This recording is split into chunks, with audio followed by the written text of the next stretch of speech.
Please welcome your moderator for this color of conversation, the editor-in-chief of The Cut, Lindsay Peoples.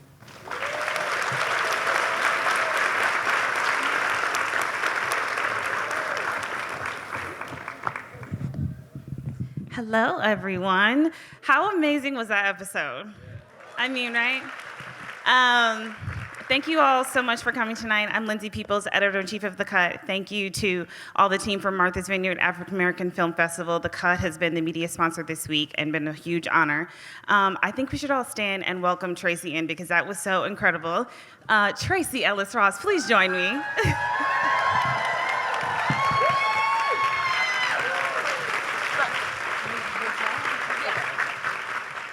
I'm going to say congrats on season 2 while I'm standing, because we have to applaud that as well. I mean, that was incredible. So excited. I have to say, it was so fun watching that with you guys. That was like a totally different experience. And then I kept pushing your arm. I mean, I told you, I cried when I watched it. I thought it was so many beautiful things. I'm so honored to do this with you. Thank you again for doing this. Thank you. Thank you for just being you, first of all. Thank you for the dress. And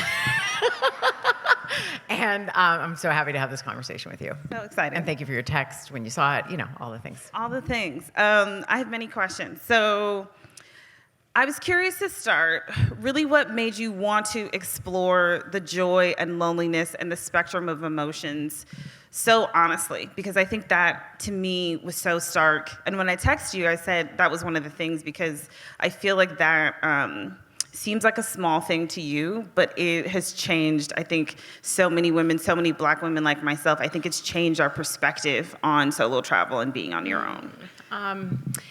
Well, the truth is, it all started and the idea happened because I came home from one of my summer trips, and the guy that was helping me at the airport said, "Oh my God, every year I wait for your first dip." He said, "And I wait for your fashion in Paris." He said, "It is like an event, and I'm not the only one." I was like, "Are you joking?" And he was like, "No." And I got in the car and I called my manager and I was like, "Is there any way that we could create a show that is what I already do personally, but capture the intimacy of that for television? Like, is there a way?" And he said, "I don't know, let's see if we can do it." He said, "Go and write down what would be your idea to share." And so I didn't set out to talk about loneliness. I didn't set out to, I wanted to create sort of a visual diary of the transparent experience of what it's like when I travel on my own. It was odd for me because obviously I was like, well, you can't just have a silent show. So I had to figure out how to express what I was experiencing. So some of it we did through voiceover, and some of it we did through my phone. The fun part was I knew from the beginning, I said the only way this is going to work is if I'm able to capture the insanity of my packing. I loved every minute of it. Oh my God. But I didn't want cameras in my home, so we figured out how to use my phone, and I had another phone, and we set them up in angles in my closet because I was like, people have seen my closet before, I'm okay, but I don't want, my home is private. And so we set it up in a way, and that was what gave us the idea that we could shoot a lot. Like on the plane, I used one of those sticky things on the back of my phone. Octobuddy.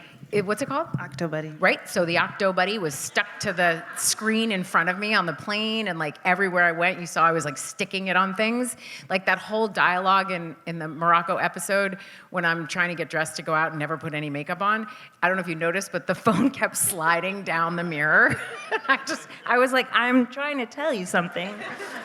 So the intimacy was just that I really wanted to capture the truth of the experience. Something that you kind of talk about in the dialogue with yourself and when you're in bed or when you're kind of getting ready was really about the idea of not abandoning yourself and really showing up for yourself. And I was curious was that a conscious thought that you were having as throughout the decades when you're solo traveling? Was it something that really resonated with you specifically on this trip? So it's something that comes up on a regular basis. It's part of being a person in life, and particularly when you're confronted by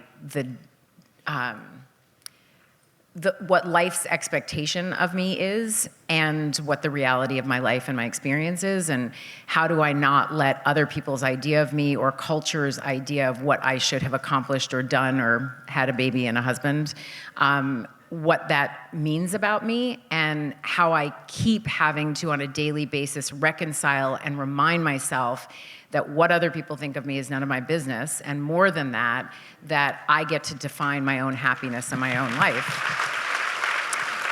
So because that is a regular part of how I hold myself, my experience with solo travel is that often the good experiences and the bad experiences, the feelings, whatever they are, is heightened. And so it's what just came up. It was funny when I watched it back when we were editing, I was like, interesting. I thought the slick definition of happiness, that I was like, wow, because usually you're writing it in your journal, and so you don't quite, it was interesting to hear it. And I found it helpful, you know? It's like when you read your own journals, you're like, or when you tell somebody else advice or something, you're like, I should really listen to myself. if I could idea. only, yeah, if I could only preach, do what I preach. Yeah.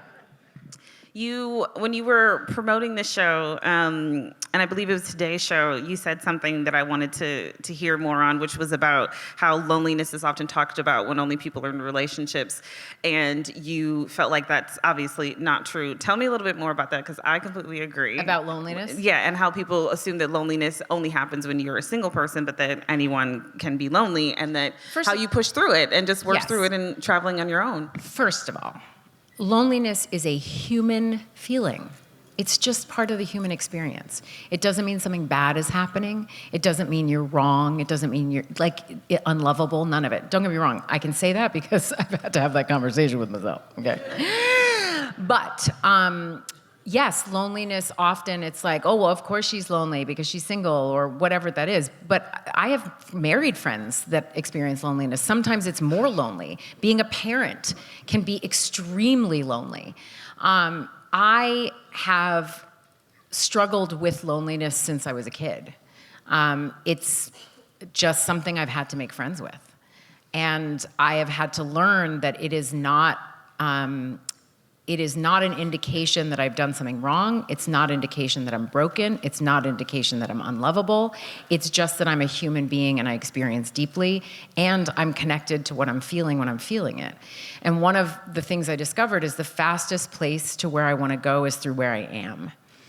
And that, for me, means that I have to acknowledge what is true for me. I'm also an artist, I'm an actor, so I can't have dark, hidden spaces in myself. So I experience and hold myself in a really whole way, and I allow for the bad feelings and the good feelings. And then my favorite is when I talk about the grief that I experienced, and people are like, well, of course you grieve because you didn't have, I'm like, oh my God. Like, I experience grief when you let go, when you say goodbye to a friend that you've had dinner with. Like, I'm okay naming the feelings that are emerging for me in a day, you know, and I just happen to talk about them on camera, but it's not because I was trying to talk about them. It's just because that's what I was experiencing. Yeah. I did feel like this episode specifically, there just was such a sacredness to watching you as a Black woman travel, and I noticed you noticing all of the small things, watching other people and their dynamics and their conversations. I really like talking to people. Like, I just really... I admire it. I will also say this. It really was so uncomfortable to me that when I went over to that couple at Sabi Sabi, that it sounded like I was talking so loud, but it's because I was mic'd and they weren't, okay? I just have to explain that. I was not shouting at the couple. It didn't sound like it. To me, I was like, my God, why am I shouting? I'm like, where are you mics there? Why are you here? Like, I was like, oh my God. But I'm mic'd and they're not, so it sounds like I'm talking. I just want to explain, okay? But yes, I love talking to people, and I love people. Like Monsef in the store, I mean, I talked to him for a really long time, and Aziz in the rug store. It was, so Monsef, the thing that I really loved is he was working, that store was like considered the Barney's. I know Barney's doesn't exist anymore, but the Barney's of Marrakesh. And I was like, how did you start working here? And he said as a kid, he would just like run through the markets and he would always like congregate near all the nice stuff shops because he just liked pretty things, good things. What did he say? Something, I can't remember what the expression was. And so we just talked for a while, but that, I think the people might be my favorite part of travel. Noticing the different sort of cultural shift that happened depending on where you are. But yes, I did a lot of chit-chatting with people. But do you feel like that sense of curiosity helps in kind of feeling, no matter what you're feeling, do you feel like that's really helps you just discover and be a little bit more adventurous? I'm not adventurous. There is nothing in me that's adventurous. No. That's why I pack for beauty and disaster. No. That's why I have a medical kit. That's why my carry-on has everything that I need, even though I also check 4 bags. You need to. I think so. My packing philosophy is BIA, bring it all.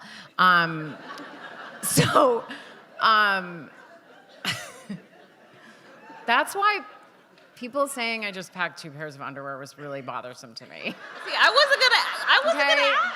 Like, guys, first of all, just stop making stuff up. And second of all, what?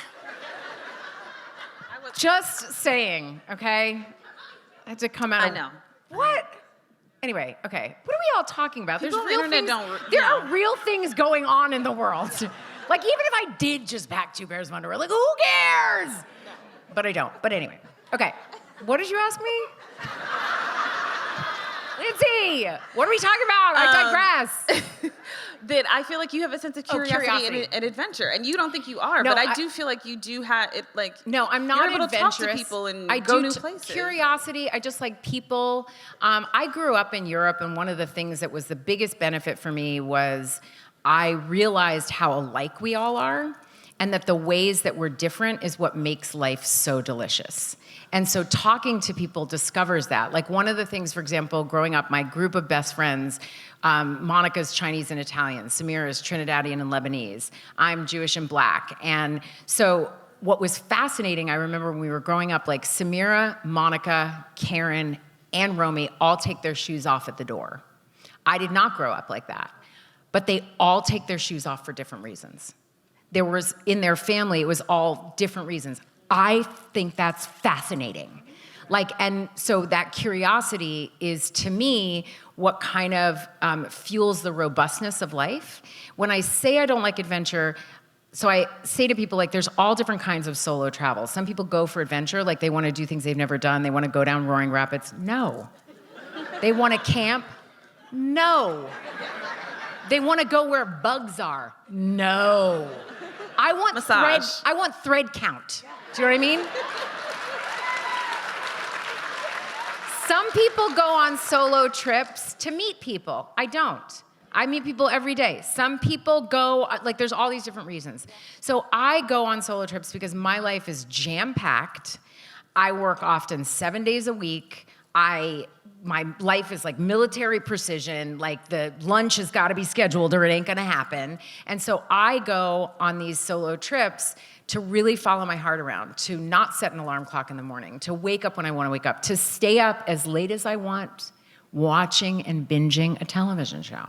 Do you know what I mean? Like that's vacation to me. To eat French fries and shove them in my mouth and lay them on the bed so that they are easier to pick up. Do you know what I mean? Or like lay like this with your iPad here and the potato chips here. So you can just pick them up and see the thing all at the same time while laying down. That is a vacation to me. So people that want to like jet ski and go, no, I don't want to do that. So anyway, that's what I mean about adventure I don't want to do. And I did enough of that as a kid. I hear that. What do you hope this show adds around the broader conversation around Black women and traveling? Since there have been so many conversations for years, but this is obviously, I think, such a great example. First of all, the show. way this is resonating with people and the things that people are sharing, like even your text and what you sent me, is so moving to me. I really didn't want this show to be prescriptive at all. I want I wanted to share what is true for me in the hopes that it is a springboard for you to find what is true for you. That it offers you, I really feel that there must be some examples of solo life between Joan of Arc and cat ladies. There must be other examples of how to be joyful even if you don't have a partner. Yes.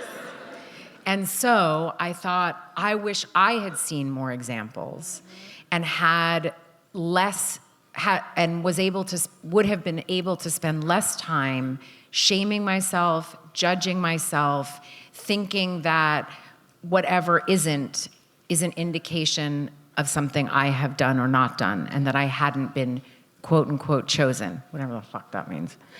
Sorry. I just don't adhere to that. And I know that it's a cultural norm. I know that the volume is turning back up on that again, culturally. I am of the generation of choice. I know that that is something that is not here now. And I hope that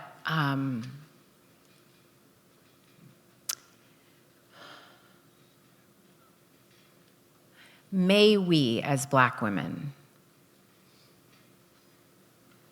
experience joy, walk towards joy and delight and our own pleasure, and experience where we can, when we can, a sense of freedom. And if this show shares in any way a version of that, that can reverberate for you, may it, and you don't have to be a Black woman, you can be anybody. And I had a thought right as I was saying that just disappeared. It's gone. It left with a hormone. It'll come back. Will it though? We don't know. It's okay. We don't know. We're vibing. Was there a moment while you were filming, or has there been a moment when you've rewatched it that you feel like has changed the way that you see yourself? No. Well, I mean, I'm like, you're crazy. No, I think what I find delight in is, yeah, that's me. Yeah, that's me. You know, and I purposely, for example, did not want to bring hair and makeup. I didn't want, I would like this to be what I do on vacation, you know?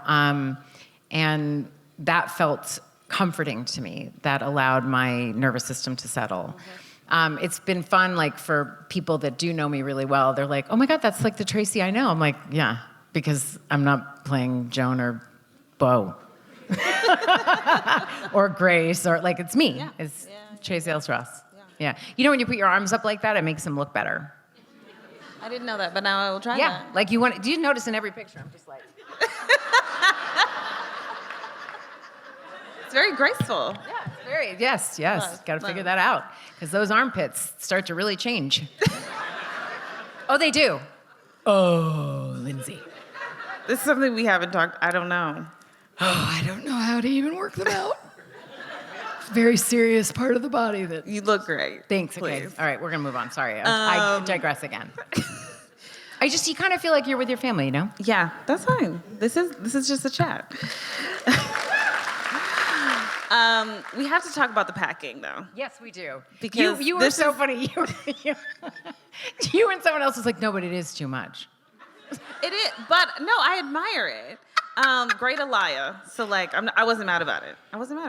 But also the meticulousness with how I pack is really also exhausting. Yes. Okay, so do you do this every trip, or is this just when you're solo traveling? Like, give me a little bit of this, because I mean, it's every trip. It's so, and okay, so let me just tell you. So when I was 12, we went on a trip and we went to the Bahamas, and I packed all of my favorite things. The bag got lost.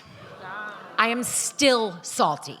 Okay? We're grieving. I We're had grieving. a yellow Guess Velcro shirt. I had 3 ylang ylang rhinestone bracelets that like I still know that I could wear and rock. Yeah. And I'm still salty about it. But I realized in telling that story to someone, I have always been this person. Like there's nothing new going on here. I have been an overpacker since forever. I think I saw like Audrey Hepburn in something and I was like, yeah, you're supposed to have trunks. And Correct. I don't know, that's what I thought was happening. And then, of course, I was raised by a lady who had trunks. So I was like, I guess that's what you're supposed to do when you grow up. You have trunks. I don't know. And then I worked in fashion and I was a stylist. We use trunks. And they're trunks and there was like a fashion closet and I'm like, so you're packing for a photo shoot. That's what you're doing. Like yeah. So I learned by all the wrong people.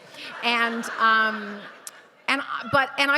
the way, I will share with you, the lady's got a lot of baggage, but I've had a lot of shame about my packing. I kid you not. It is something that my friends have to, like, before I travel every time, it's like a whole thing. And the new thing is just put it in the bag. Just zip it up, put it in the bag. I have too much, that's okay, put more in. Like, I have friends that have to, like, talk me through it, the shame of it.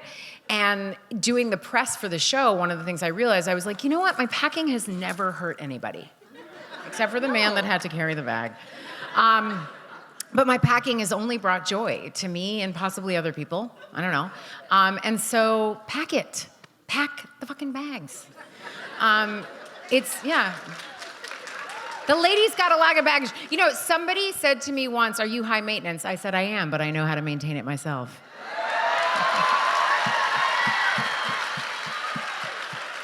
Oh my God, did you do the tea? Yes! I'm obsessed. By the way, I was doing it wrong. Yes! And my friend on my trip just now, he's like, yeah, now I got it. This may be a season 2 question that you may not be able to answer, but I'm curious, where do you want to go next? There's so many places, but I think I'm going to keep that under wraps. And then I also like hearing from other people because they're giving me ideas. Whoa! She said your mother's closet. Oh my God. Oh, I travel to my mother's closet on a regular basis. By the way, I call it shopping. And I am full on that kid that's like, I'm like, can I have this? She says no, and then I like stick it down my shirt. And she's like, that's called stealing. And I'm like, is it though? Because what's yours is mine and what's mine is yours. Really? Yeah. I came from you, so that should be mine, no? Yeah.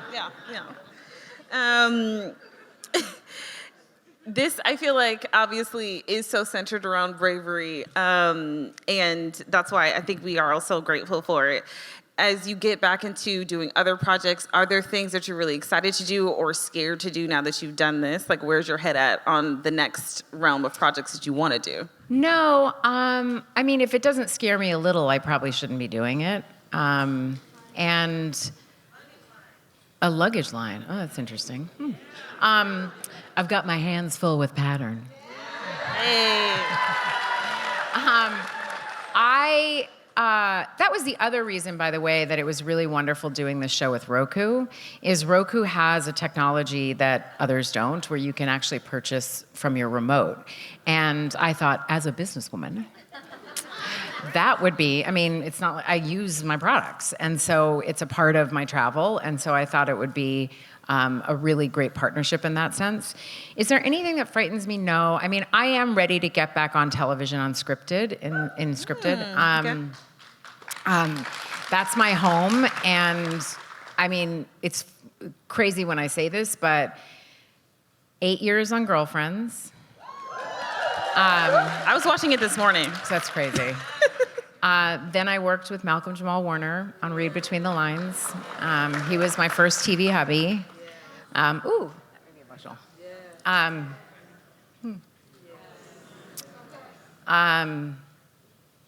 And then Blackish. So that's like 18 years of my life. I love playing a character for a long, extended period of time. I don't know that I'll do, like Blackish and Girlfriends were both 24 episodes a season. I don't know that I can do that again. And now streaming is usually 8 to 10. That feels like I'm gonna wrap my arms around that.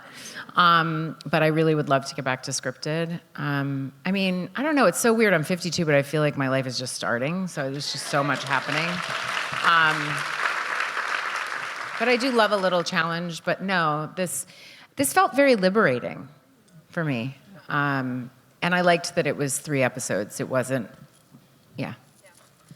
A couple weeks ago on The Cut, we did a first-person piece from Jara, who was the founder, currently still is the founder of Ami Cole. And it was about her talking about shutting down Ami Cole and just like the state of Black beauty brands. So I have to ask about Pattern and just what are your thoughts around, I think, the inequities of Black-owned beauty? What are you excited to do with Pattern and kind of change the conversation around? You know, as a founder and co-CEO, the journey is so much more about the system of it than you think. You know, I remember as a consumer, it's like, oh my God, why did they discontinue that? Like, I loved that. Why did, you know, there's so many pieces, right, to the longevity of a business. And I really do wish that our industry, that the beauty industry and just all of the above, just editorial, the whole thing, supported the growth journey of what it takes to scale a business and to make a business profitable. I have been very lucky that I have business partners that have helped me with that. I have learned in my own life that thinking you know everything is not the answer, and being able to ask the right questions, be teachable, stay open, have mentors and people in your life that you can ask that have walked that road before. You know, I brought in a co-CEO, Christiana's here somewhere. Christiana's there. Christiane, wait, who else is next to you? Okay, no, I can't see anybody. Okay. Oh, hi, Julie. Hi, Julie. Hi.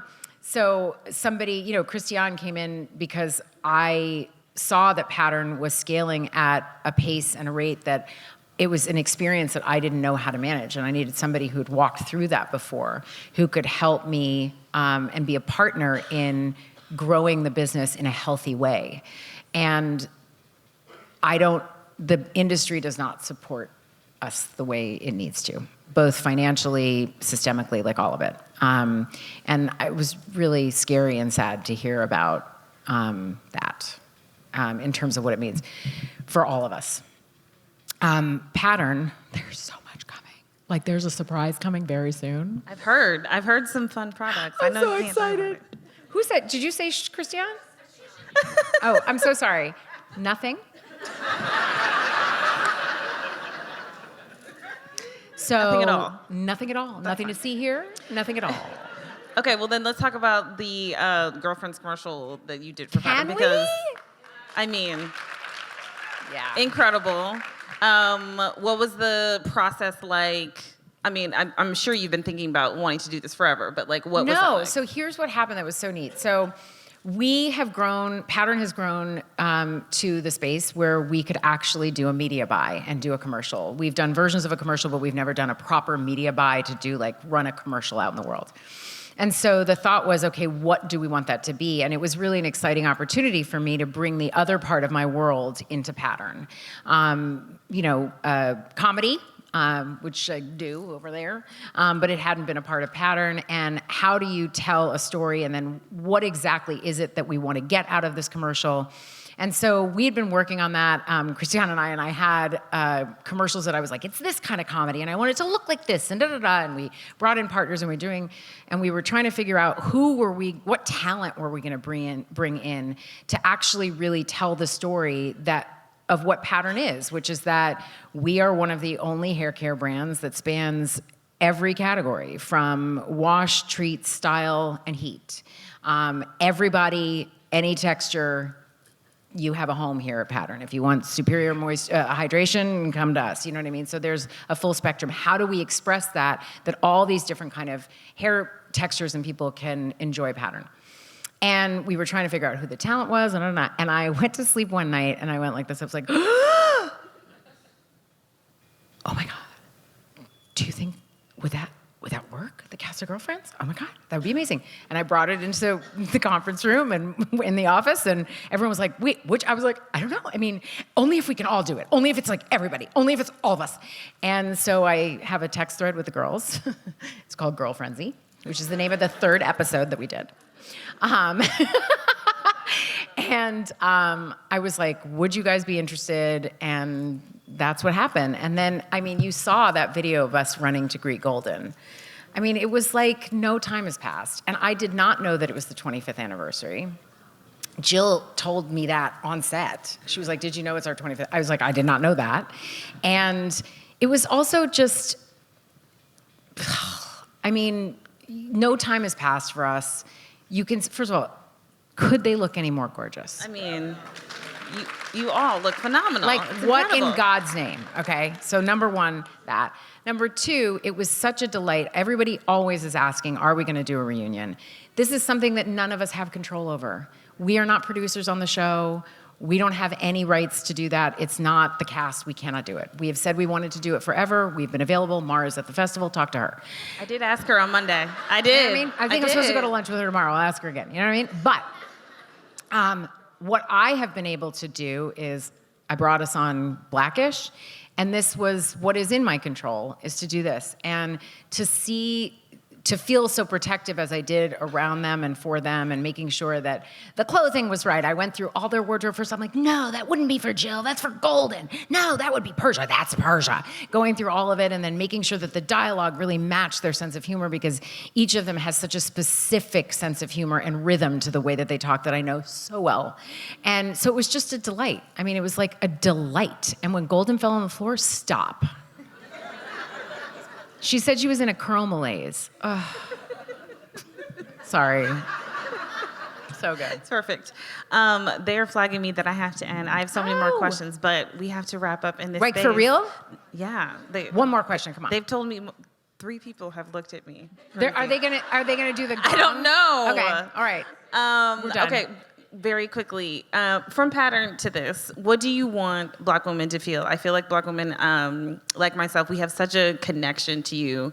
What are you feeling, and what do you want us to feel and take away from all the things that you're doing right now? Because you are just in such a transcendent space, and I think that that's a special space. I really just want Black women to feel what they want to feel. Like, whenever and however. Just you do you. We do it so good. Yeah. Do it well. Thank you guys. Thank you. You are such a gift. We love you. you.